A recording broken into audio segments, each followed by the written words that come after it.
स्वागत है आप सभी बुद्धिजीवियों और विद्वानों का। दोस्तों, कक्षा 8 का ये जो चैप्टर नंबर फर्स्ट है, परिमेय संख्याएं, ये है कक्षा 8 का चैप्टर।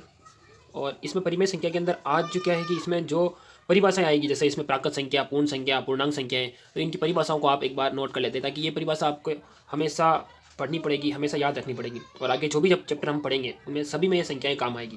तो चैप्टर है परिमेय संख्या। इसके अंदर कौन कौन सी संख्या आती है? तो सबसे पहली संख्या की बात करते हैं, वो है प्राकृत संख्या। प्राकृत संख्या को बोलते हैं नेचुरल नंबर।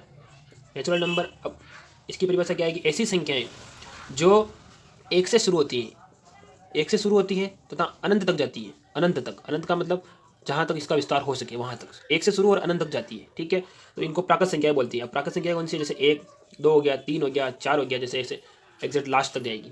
और इसी प्रकार होगा दूसरी परिभाषा रहेगी अपनी पूर्ण संख्या। अब पूर्ण संख्या किसको बोलते हैं? तो पूर्ण संख्या ऐसी संख्या होती है जो 0 से शुरू होती है। ठीक है, 0 से शुरू होगी, 0 से शुरू और अनंत तक जाएगी। अनंत, ये भी अनंत तक जाती है बस। और इसको बोलते हैं होल नंबर। ठीक है, जैसे होल, होल मतलब ओल आ रहा, ओल मतलब 0, बस ये याद रखना है। प्राकृत मतलब नेचुरल, जो संख्या है नेचुरल, जैसे गिनती में जो संख्या होती है वो नेचुरल संख्या कहलाती है। तो ये पूर्ण संख्या हो गई।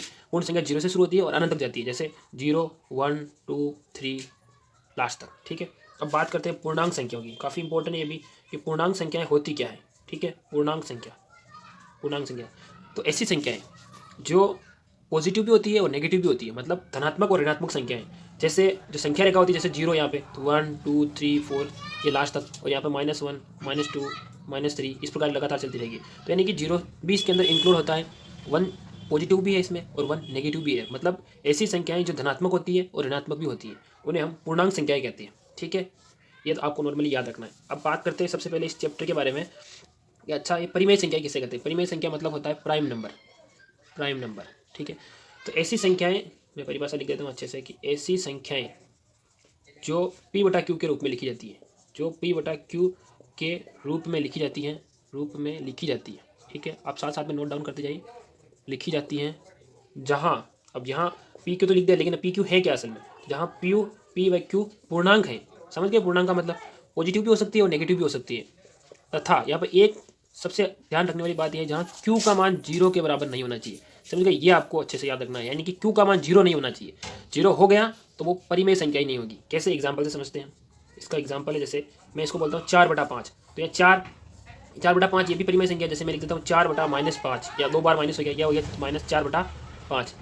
ये तो परिमेय संख्या है। लेकिन अगर मैं लिख दूँ कि कौन सी परिमेय संख्या नहीं है, 0 का, इसका मतलब क्या होता है फिर? तो जैसे मैंने लिख दिया 4/0, तो जैसे नीचे 0 आ गया तो फिर ये 0 होने से पूरी संख्या ये ऊपर ओनली फॉर 4 ही बच जाएगा, यानी कि 0 का, यानी इसका मतलब ये होता है कि 4 के अंदर 0 का भाग लगाना आपको। ठीक है, इस प्रकार की संख्या को अपन परिमेय संख्या नहीं कहेंगे। ठीक है, क्यों नहीं कहेंगे? क्योंकि इसमें स्पष्ट रूप से परिभाषा में दे रखा कि Q का मान 0 नहीं होना चाहिए। अब 0 हो चुका है यहाँ तो परिमेय संख्या कैसी होगी? लेकिन मैं लिख दूँ 0/4, तो दोस्तों ये परिमेय संख्याएं हैं। क्यों? क्योंकि P और Q पूर्णांक है, तो पूर्णांक के अंदर 0 भी आता है, और लेकिन दूसरी कंडीशन सेटिस्फाई नहीं होनी चाहिए, ये वाली Q बराबर 0 नहीं होना चाहिए बस। तो ये परिमेय संख्या है। इस प्रकार से परिमेय संख्या होती है। आपको अच्छे से समझ में आ गई कि परिमेय संख्याएं, पूर्ण संख्याएं, प्राकृत संख्याएं और पूर्णांक संख्या। एक बार मैं आपको अच्छे से बता देता हूँ। परिमेय संख्या किन्हें कहते हैं? कि ऐसी संख्याएं जो P/Q के रूप में लिखी जाती हैं, जहाँ P और Q पूर्णांक है और Q का मान 0 नहीं होना चाहिए। ठीक है, बात करते हैं प्राकृत संख्याओं की। प्राकृत संख्या किन्हें कहते हैं? तो ऐसी संख्याएं जो नेचुरल होती है, यानी कि नाम ही नेचुरल है उनका, जैसे गिनती में आदि से 1, 2, 3, 4, 5, 6 अनंत तक। ठीक है, अब पूर्ण संख्याएं, पूर्ण संख्या को इंग्लिश में बोलते हैं होल नंबर। और पूर्ण यानी कि जो बिल्कुल 0 लिख देंगे तो पूर्ण हो जाएगी, यानी कि समझ लो उसको, तो 0 भी उसके अंदर ऐड होता है। ऐसी संख्या जो 0 से शुरू होती है और अनंत तक जाती है, उन्हें पूर्ण संख्याएं कहते हैं। ठीक है, अब बात करते हैं पूर्णांक संख्याओं की। तो पूर्णांक में क्या रहेगा कि ऐसी संख्याएं जो 0 से शुरू होगी, लेकिन उसके अंदर पॉजिटिव संख्या और नेगेटिव संख्या, यानी कि धनात्मक संख्या भी होगी और ऋणात्मक संख्या भी होगी। बस ये आपको याद रखना है। ठीक है, ये चीज़ें आपको याद रखनी पड़ेगी। फिर अपन बात करेंगे इसके पहले चैप्टर की। परिमेय संख्याओं का जो पहला चैप्टर रहेगा 1.1, उसकी बात करेंगे इसके बाद। ठीक है, ये वीडियो आपको कैसी लगी? लाइक करें, शेयर करें, और जो मैं लिखाता हूँ इन चीज़ों को आप नोट डाउन अवश्य करें। Thank you.